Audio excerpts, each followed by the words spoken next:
মহিলাদের তো পুরুষের সামনে যাওয়া বারণ, কিন্তু যখন মানুষ হজ করতে যায় তখন তো পুরুষ মহিলা একসাথে সামনাসামনি হজ করে, তখন কি কোনো পাপ হবে না?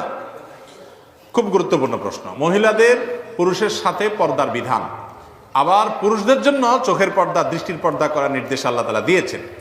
হজ এবং ওমরায় নারী এবং পুরুষ সবাই একই সঙ্গে যাওয়া আসা করতে হয়, আলাদা করে রাস্তা, আলাদা করে সবকিছু পৃথক করার সুযোগ নাই। সবাই মিনায় যেতে হয় দলে দলে, মুজদালিফা যেতে হয় দলে দলে, সেখানে পুরুষদের আলাদা মহিলাদের আলাদা করা সম্ভব হয় না। মসজিদুল হারামে, মদিনাতে মসজিদে নববীতে সেখানে আলাদা করা সম্ভব হয়, এই জন্য সেখানে আলাদা করে দেওয়া হয়েছে, পুরুষরা আলাদা মহিলা আলাদা সালাত আদায় করে। কিন্তু হজ এবং উমরার জন্য এক জায়গা থেকে আরেক জায়গা যেতে হয়, স্বামী স্ত্রী একসাথে যখন হজ করে আলাদা আলাদা কিভাবে যাবে? তো সেই জন্য সেখানে নারী পুরুষ একই সঙ্গে যাওয়া আসা করে। এরপরও সেখানে নারীরা তাদের মুখ সচরাচর নেকাব দিয়ে যেরকম ঢাকে, সেলাই করা অন্যান্য দিয়ে সেটা করবে না এহরামরত অবস্থায়। কিন্তু যেহেতু প্রচুর পরিমাণে মানুষ এখন উমরা এবং হজে অংশগ্রহণ করে, অতএব ওড়না টেনে দিবে যাতে করে পরপুরুষ তার সৌন্দর্য দেখতে না পারে। এক কথায় তিনি পর্দার বিধান মেনেই কি করতে হবে?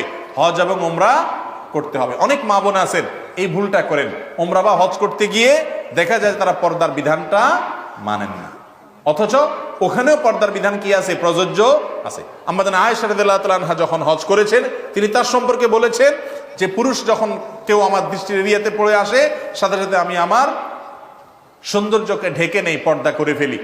তার মানে হলো যে কোনো জায়গায় পুরুষ নাই, পরপুরুষ নাই, তাহলে সেখানে একজন নারী এহরামরত অবস্থাতে তিনি তার মুখমণ্ডল এগুলো খোলা রাখতে পারেন, কিন্তু যখন কোনো পরপুরুষ চলে আসবে তখন ঢেকে ফেলতে হবে।